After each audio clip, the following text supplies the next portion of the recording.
Hello, my name is Monica.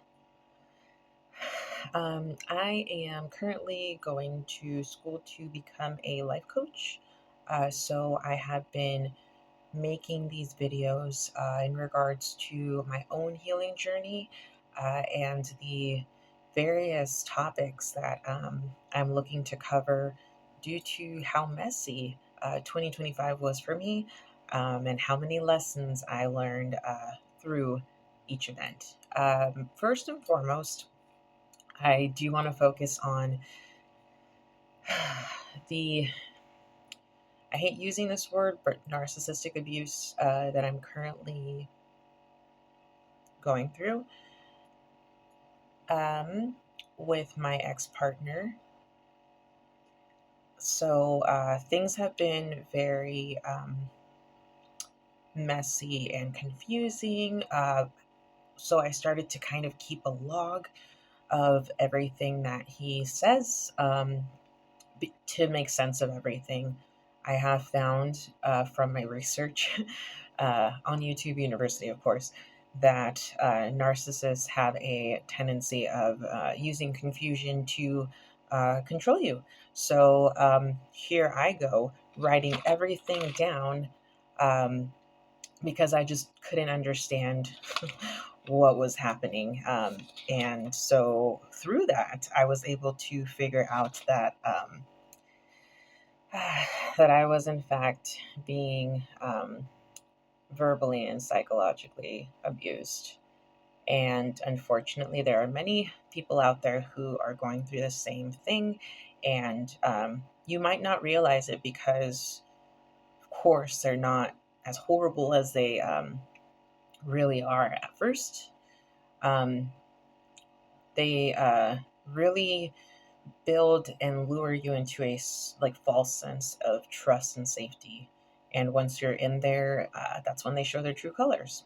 So um, I'm just going to talk about my own uh, personal situation just to give you a little bit of a outlook on kind of what I'm going through and how that looks like, and maybe it'll kind of align with your situation. If so, I'm very sorry. So yeah, I don't know what to say other than I'm very sorry that that's what you're dealing with as well. Um, so I want to start December 17th of 2025, which just happened a week and a half ago. Um, he allegedly wanted to be cordial after. I'm sorry. Yeah, he allegedly wanted to be cordial after a verbal altercation that he had with me the day prior. And so I told him, yeah, we can be cordial, but please give me space. Um, because, I was still upset about all of the things that he said when the verbal altercation took place. And when I say verbal altercation in my specific situation, it's a lot of yelling, um, name calling for sure. Um, I've been called a narcissist several times, uh, so much so that you start to think you are, you know. But I always consult with my own therapist and psychiatrist, like, hey, is there a possibility that this is me? Which, if you're a narcissist, you're not going to ask yourself that much because they don't tend to be super introspective, which means like they don't look within. If anything else, they need to control their environment to keep up the delusion that they're this amazing person. Um, so much fun. Anyway, later, so that was at 6 p.m., right? Same day. 2 hours later, homeboy asks me for a hug. I said no, thank you, and this was all text message. I told him like no, thank you. I'm still upset about earlier, and like a hug seems. I don't know about any of you guys, but when somebody calls you names and yells at you, and then like 2 hours later is like, "Can I have a hug?"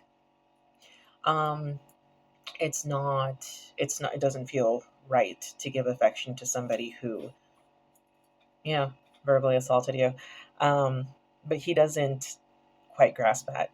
I don't know if you've had anyone in your life who doesn't understand the magnitude of the damage that they cause. Um, anyway,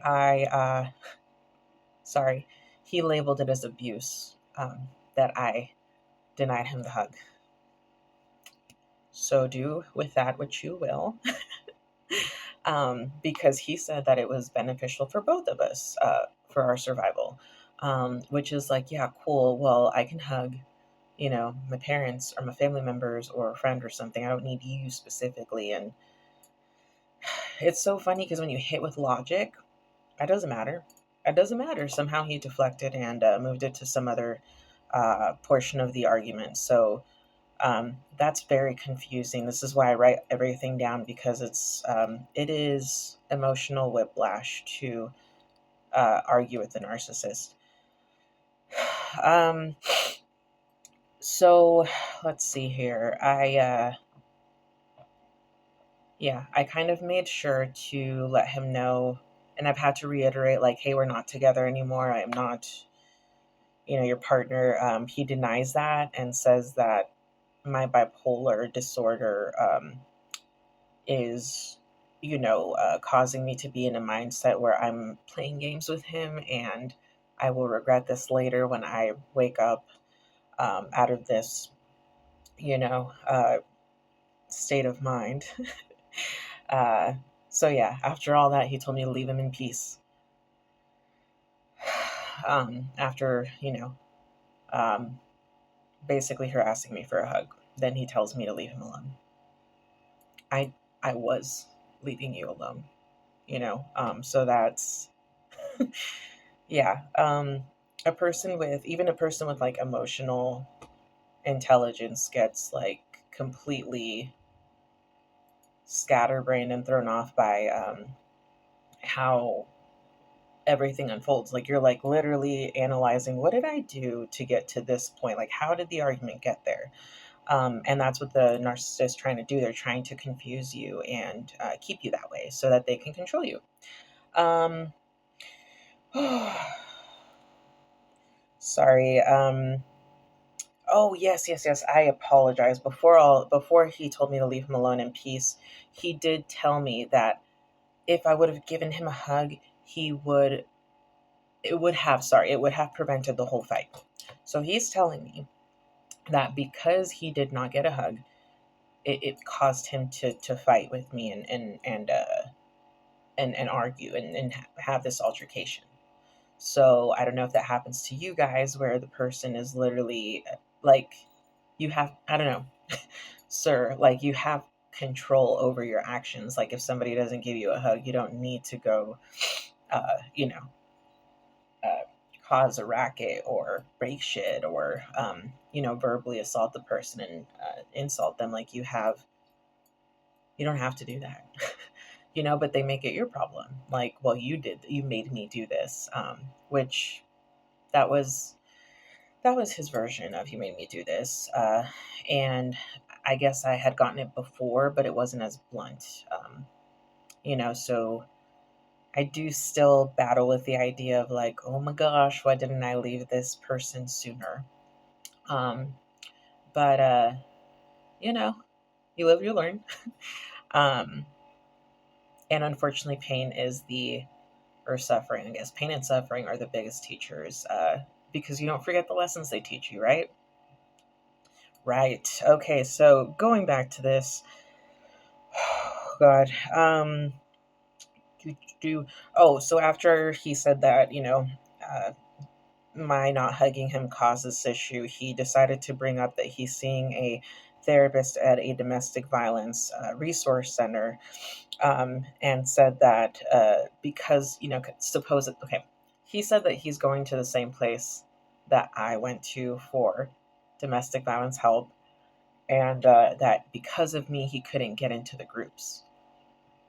And I'm like, there's only one group I'm in, and it's for ladies.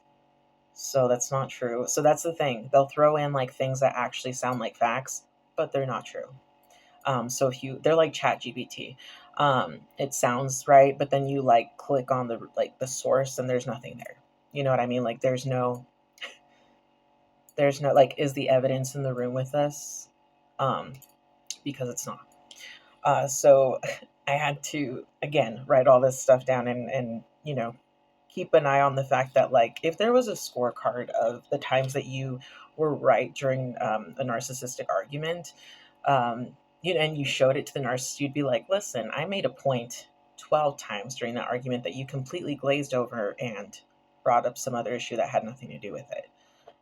That'd be amazing. I think the only way you'd ever win an argument is if there was a referee there and a scorecard keeper, whatever. Um, because one person alone can't catch all the bullshit that they throw at you.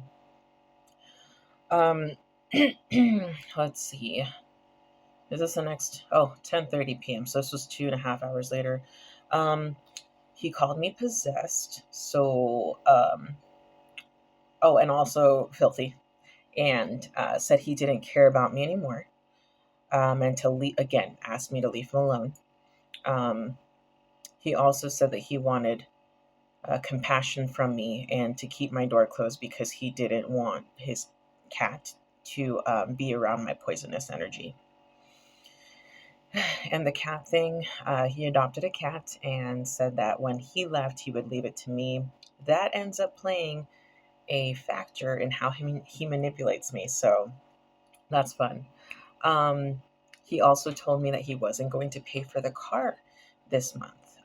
So this is a mutual financial responsibility that we have.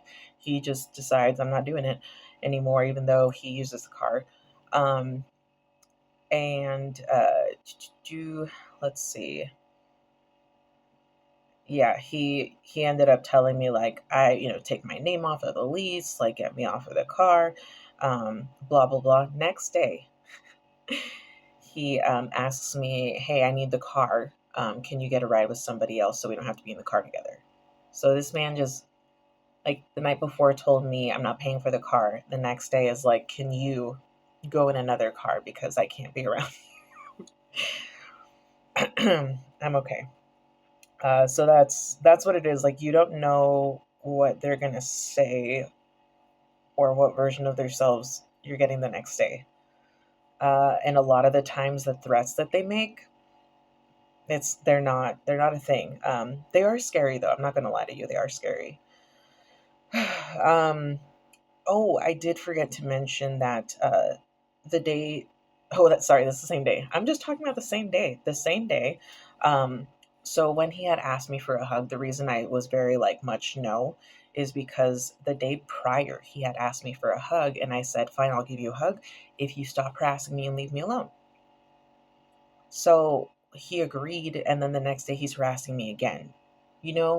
So the promises thing with the narcissist, don't trust them. You know, because they make it sound like it's a good idea to trust them, but it's not. And I knew it wasn't, but I was really hoping to be left alone. Okay, next day, he apologized for being hurtful and vicious. He said that he would like to be seen as a human and not a punching bag. So he feels like a punching bag after calling me possessed and harassing me for a hug. It's so the projection is unreal. Like, they project what they're doing to you, and say that you're doing that to them. They're the victim somehow, which is amazing. Let's see. I ended up buying cat food that day for his cat that he is claiming is his cat, only his cat now. And he sends me videos to, like from YouTube or whatever, about let's see, this one specifically was an autism video. Um, so let's see. Yeah, an autism video, and I don't watch the videos he sends me anymore, but this is like his form of gaslighting, like where or I don't even know if you can call it gaslighting. Like, he has a specific argument of, like, this is, like, people who are bipolar are aggressive, and so he'll send you a video about people that are bipolar being aggressive. You know what I mean? Like something to back up his argument. So that's what he does. So he sent me some sort of video about autism, and how, people who are diagnosed with bipolar could be autistic. So today he's saying that he thinks I'm autistic and not bipolar, even though um, he insulted me for being bipolar the day prior. Um, and he always accuses me of the dumbest shit. I don't know if you guys have this issue, but he said something about the wires in his room, which I don't go into, were disconnected. Do I know anything about it? And that's him being nice. Normally he's like, why did you move my wires, or blah, blah, blah. And then he texts us like 10 seconds later, like, sorry, my mistake. I found out that it was just me. And it's so hard living with someone who is constantly accusing you of, like, the first thing that they think is, oh my gosh, the person, my partner is the one who did this, they did it on purpose. And they come at you all, already accusing you of doing something that you don't really even know what they're talking about. So I'm sorry to anyone who's going through that as well. uh let's see. So December 20th, which is, day after this, at 5 a.m., he asked once again for forgiveness. This was my birthday, so he wished me a happy birthday. um I had watched a video that said that narcissists have a tendency of ruining special occasions. And so I was kind of already wondering like what that was going to look like. Sure enough, 3 p.m., he my partner calls me, my ex-partner, and says that he locked his keys in the car. And he is in a city next to the one that we live in, 30 minutes away. um, and I have to go basically unlock the car. And but he has our car, you know um, he has our only car. So I have to ask one of my parents to borrow the car, her car, my mom. And I had to finagle some things because she had errands to run. We had things planned, and so I had to drive to the, neighboring city, unlock the car, and I wanted to just go. But of course, he makes it a thing where he's like, "Oh, I bought you ice cream and these chocolates or whatever," and I'm just like, "Okay, thank you. Like, I gotta go." Um, and then he sat there and was like, "Can I have a hug again?" I'm like, "No, I'm good." And he's like, "Well, it's a birthday hug. We could both use it." And I'm like, "I've actually gotten a lot of birthday hugs today, so I don't need it. But thank you." And again, I had to just sit there and wait for him to like be done being awkward and quiet and sad. And then I drove away. But yeah, so that felt very much like he knew he wasn't going to get any time with me that day because you know, uh, I've just been very cut off from him, and trying to avoid him at all costs. So it seemed like he almost, not, I don't want to say planned it, but he did do something to kind of like mess with my birthday. So I don't know if anyone has been through something like that. Um, 22nd. So then 2 days after that, at 12 a.m., he asked if we could move the cat stuff. Oh, I'm sorry. I asked if we could move the cat stuff back to the loft. Um, and today he said it was his cat. And he did a word salad rant. So I don't know if you guys have heard these like word salad um, monologues from narcissists. Like they just talk around a subject, say a bunch of things, but they don't tell you what you asked them. So I asked him, like, "Hey, I thought we were going to like co-own said cat, and then when you left, he was going to stay with me." Um, and he didn't answer the question, so I had to reiterate, like, "Hey, can I? Are we still going to do this plan?" And he he claimed that we were throwing him out of the house before Christmas time, which nobody said. I told him he has as much time as he can to leave. So they come up with these like crazy scenarios where they make themselves look like the victims. I don't know how many people he's told that were just evil, horrible people that want him out on the streets. Have I don't know who he's told. None of it is true. I just don't want to get harassed anymore. He can live here in his own space. I just don't want to get harassed anymore. That's all. That's like all I want. Um, anyway, so he said that I was too mentally unstable to care for the cat, and so he was going to try his best to take the cat with him or take the cat back to the shelter. So yes, that is how he started to use the cat to control me. Um, because I love animals, and I just lost my own dog that I had for 16 years. And I really didn't want to have a pet this early on, but I figured, if there was a cat in the shelter already that needed a rescue, like I would be fine with, after my partner primarily cared for it and left, me keeping said cat. Even though I kind of knew I wasn't emotionally ready for that responsibility. But yeah, so he was able to use that to kind of control um, my emotional state, at least that day. I didn't say anything about it.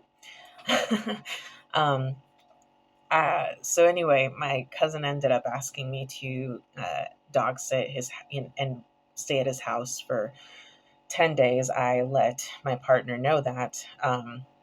I came home to get some stuff, I believe, the next day, and he kind of started like, well, he came up to me and was like, I thought you weren't supposed to be here. And I had to give him an explanation.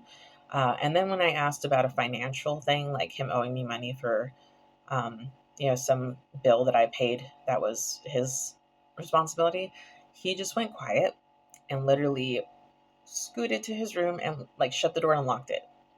Like, this is a grown man in his 40s, and he just locked himself and like he just completely avoided me. The question, like he was very like, you must tell me what you're doing right now and why. And as soon as I asked him a question, he was like, oh, you don't exist, and like ran away. Like, what? How I don't understand the entitlement of someone um to think that that's okay to do to somebody.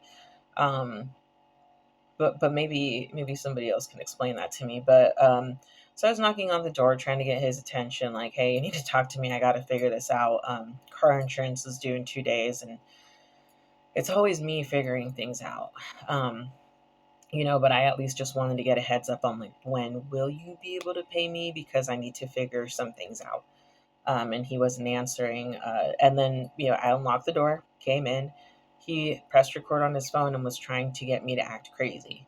I was crying for sure, because I was very overwhelmed by the fact that this man, not only like emotionally and mentally drained me in this relationship, but also,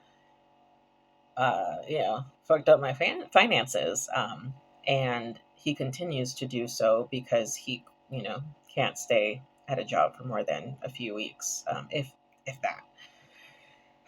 But that's another topic for another time.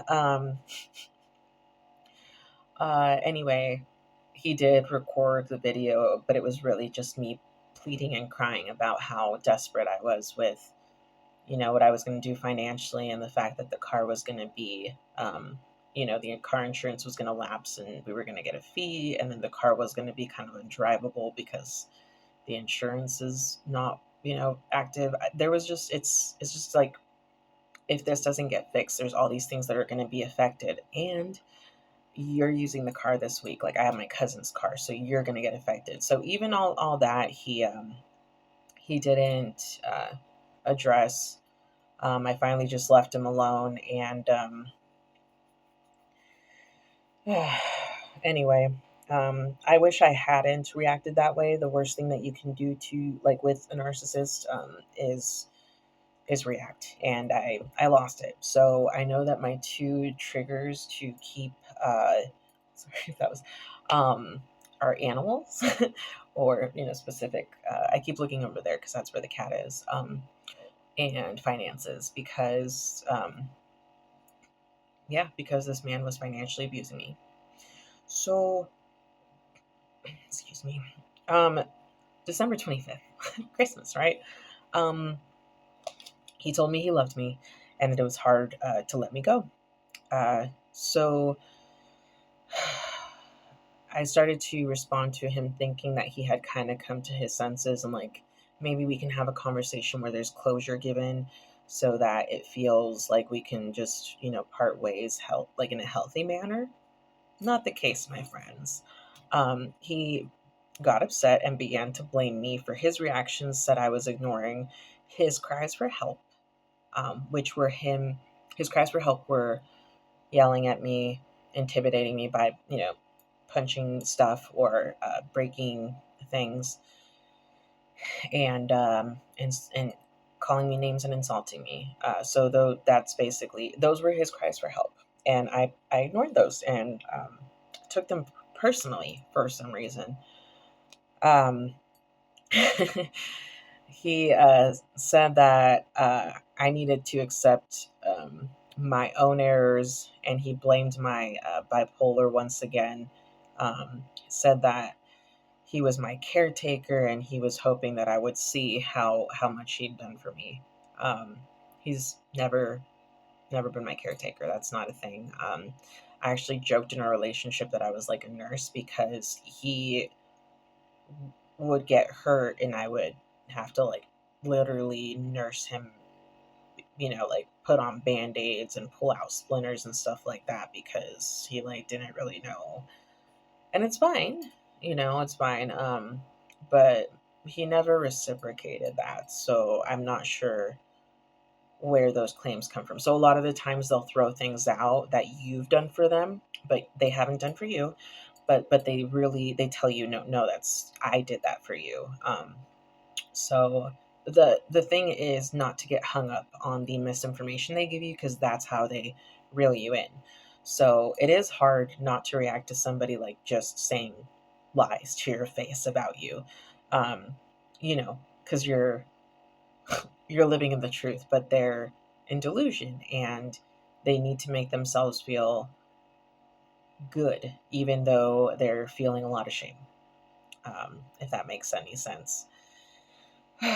um, let's see. He did also say that I abused, neglected, blamed him, and discarded him because of my mixed bipolar episode, which he would give me a lot of like information about my diagnosis as if he himself is my doctor.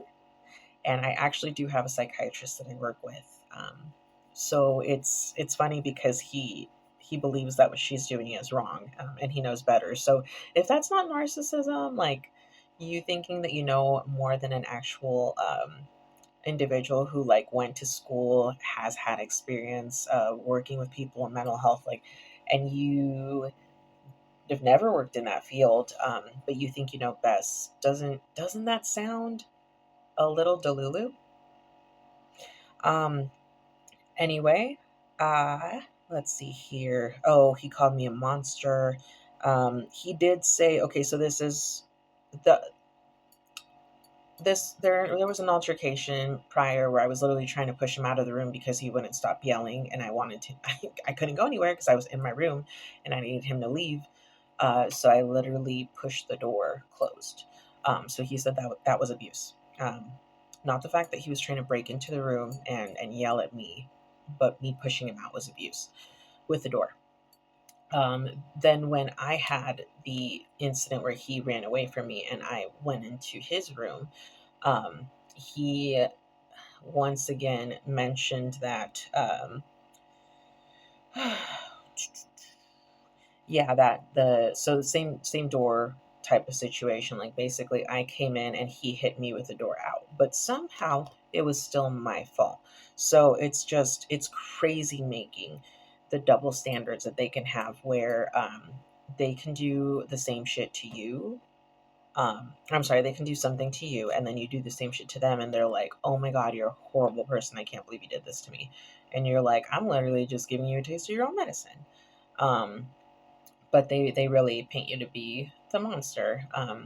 And it isn't it isn't like mature to react to them, but it's really hard not to.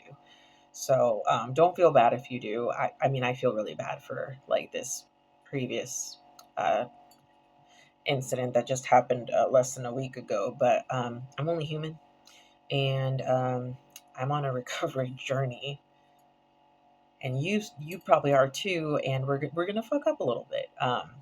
But the fact that we're gonna continue to make an effort and learn from the stuff that these people put us through is gonna make us a lot stronger, um, and able to start deflecting people like this, because I'm so tired of finding out. I'm really good at it. Um, anyway, what else? Oh yeah, he did say that he thought we deserved another chance at our lovely relationship, and I made that clear that it was not a thing. It's been like a month and a half that I've tried to really hammer into the head of my ex that this is over. Um, and it's not landing, because it's not his decision, right?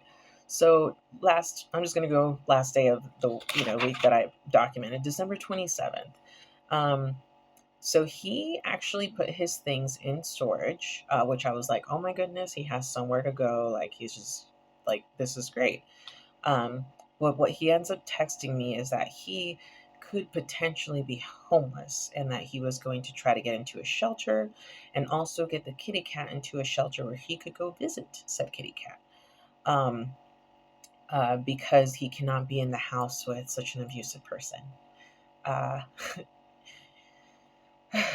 um, but then he made a kind of threatening remark where he's like, but if you would like us to stay, and if you would like me to continue paying a loan in my name that he's financially responsible for, because that's another thing too. Don't trust these people with your finances.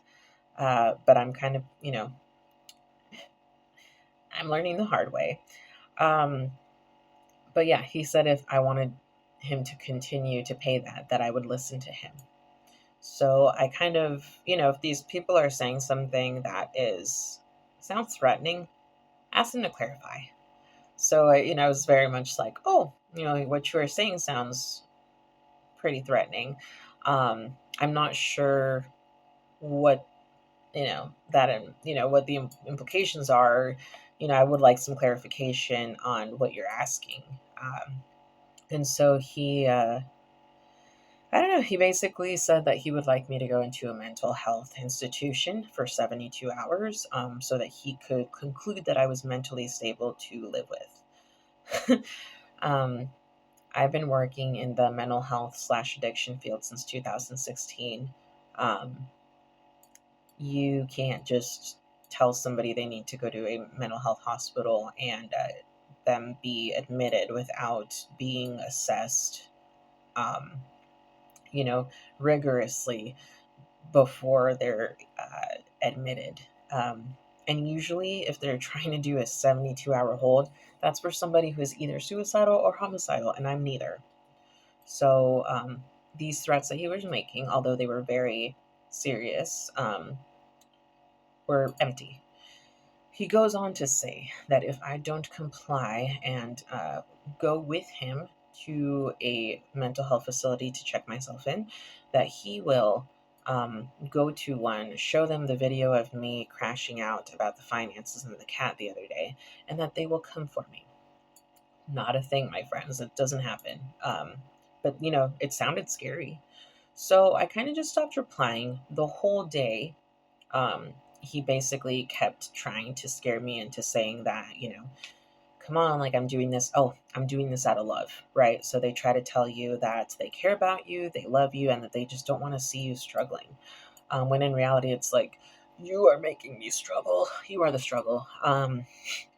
It's crazy making. I can't label it as anything else. It literally makes you feel crazy. And that's what I was going through all 2025, is really dealing with a bipolar diagnosis and having my partner drive me crazy with all of this confusing energy and manipulation and deflection, lots of deflection. Um, And it's, there's some things that you can catch, but if it's like this 24/7, it's draining for a person to try to catch all of the little, um, manipulation tactics that your partner applies. It's very draining. It, it's almost so draining that it takes energy away from you being able to care for yourself, because you're so worried about this other person, and kind of where their mental state is, their emotional state, because they're so unpredictable. One day they'll tell you that they love you and that you are just the most amazing person they've ever met, and they don't know what they'd do without you. And then the next day, they literally tell you that they hate you and that you are the worst mistake of their life, and that, there's all these insults that come along with it. But, then later you're like, hey, you said these horrible things to me. And they're like, I was just mad. And it's like, okay, but, but I can't unhear and unthink them. So, even though you were mad, there's still all this like emotional damage that was done to me. And they don't understand that. They're like, well, that was like an hour ago, so you should probably get over it. Um, yeah, I don't know. It's like they want time to pass so that you can just forget about it, have amnesia, and be okay with them, as opposed to trying to repair the relationship with you. Um, but to repair the relationship with someone, you have to take accountability and say, I fucked up. I'm so sorry. I didn't mean to, but I did do that thing that hurt you, and I don't want to do that again. So I will do A, B, and C to make sure it never happens again. Um, or your partner can come up with something like, yeah, next time do A, B, and C so that it doesn't happen. Whatever. You guys work together, but it's like it's a team effort. It's not a like let me just push this under the rug, and then I can just go back to what the relationship was before I caused all this freaking damage. I'm sorry I've been talking for almost 37 minutes. Last thing I'm going to do, though, is pull one of these self care cards from the Sacred Self Care Oracle, um, because there was a full moon the first 3 days of January. Um, and I don't know about you guys, but I'm super drained. Um, and there's been a lot of emotions. I don't know if you guys have had more emotions than you're used to, or maybe your emotions are bigger. I just dropped a whole bunch of them. That's okay. That's okay. Those weren't meant to get picked. Um, anyway, thank you for listening. I'm only describing my situation really because of the fact that I went so long thinking that this was normal, that this dynamic was love, but it was a trauma bond for sure. And you might be in a trauma bond. And it's an attachment. It's not real love. Real love is, it feels kind of boring to those of us that have been used to chaos, because your nervous system is actually regulated, and your partner doesn't switch up on you. They just love you all the time, consistently. Um, Even when you mess up or make things weird, they still continue to love you. And for somebody who believed that love was transactional, it's a little fucking weird. But we are going with it, and we're seeing, you know, see what happens. Okay, so look at this. So little card we got here is sweet treat. My ass never passes up a sweet treat. I am so sorry. I just started thinking about, I do have a chocolate muffin in the fridge that I wanted, and I started thinking about that. So my language started to go away a little bit, just like it's doing again, because I'm thinking about the muffin. Okay, so let me just read this real quick. So sweet treat. Um, okay, indulging in a sweet treat every once in a while so that it remains truly special can be good for the soul. This is not the time to restrict calories. This is about treating yourself to something delightful. Head to your favorite bakery or pick up something tasty, or ask a friend or family member for a special recipe that you can make at home. Set an intention and infuse good energy into your sweet creation. Treat the process of making it and eating it like a sacred ritual. I've never done that, and I have eaten a lot of sweets. Whether you eat it alone or share it with loved ones, before you take the first bite, say a prayer to express for gratitude for the nourishment and joy it will provide. Be sure to savor every second and keep your mind clear while eating it so you can experience it mindfully. Cool. There's a little journal prompt. Sorry. What is your favorite food to indulge in? What does it remind you of, and how does it make you feel? So, mine's chocolate. I could eat any chocolate thing. How does it make me feel? Um, like a kid, I guess. Maybe it just brings up a lot of nostalgia, and chocolate is pretty amazing. So there's that. Anyway, thank you for listening to me babble. I hope something kind of, well, no, I really don't hope that something that I said connected with you, because that means you're going through something this challenging. But I hope that the information that I gave at least maybe enlightened someone or shined a light on perhaps a distant relative that you maybe don't spend time with, who could possibly be a narcissist. I really hope that you don't have anyone in your life that's super close to you that has this disorder, personality disorder, or narcissistic traits. Because not everybody who has a narcissistic personality disorder, I'm sorry, not everybody who has the traits have the disorder. It'll be easier to say it that way. So I do apologize to anyone.